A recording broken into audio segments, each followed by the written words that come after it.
तो आज की इस वीडियो में हम बात करेंगे पवन सिंह के बारे में। जी हाँ, आप सबको पता होगा कि पवन सिंह की 3 शादी हो चुकी है, लेकिन आप सबको बस पवन सिंह की पत्नी नीलम सिंह के बारे में पता होगा। लेकिन आप सबको बता दें कि नीलम नहीं बल्कि कोई और है पवन सिंह की पत्नी। तो अगर आप सभी जानना चाहते हैं पवन सिंह के पहले शादी के बारे में तो बने रहे हमारे इस वीडियो के साथ अंत तक। वीडियो में आगे बढ़े उससे पहले वीडियो को लाइक कर लें, चैनल को सब्सक्राइब कर लें और वीडियो देखने के बाद शेयर जरूर करें। तो चलिए बढ़ते हैं वीडियो की तरफ और आप सबको मिलवाते हैं पवन की पहली पत्नी से।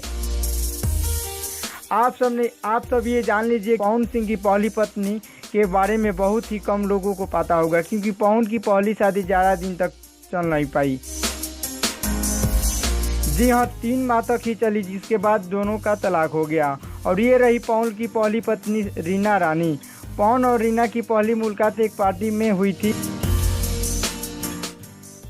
इनकी प्रेम कहानी की शुरुआत हुई। पवन सिंह ने अपने घर वालों के खिलाफ जाकर ये शादी की थी और शादी करने के बाद इनका रिश्ता लंबा नहीं चला। इनकी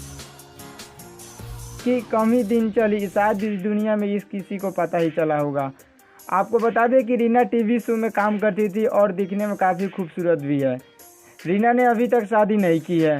तो कैसा लगा पवन सिंह की पहली पत्नी से मिलकर? क्या ये ज्योति से भी खूबसूरत है? बताइए हमें नीचे कमेंट बॉक्स में। वीडियो अच्छा लगे तो वीडियो को लाइक कर लें, चैनल को सब्सक्राइब करें।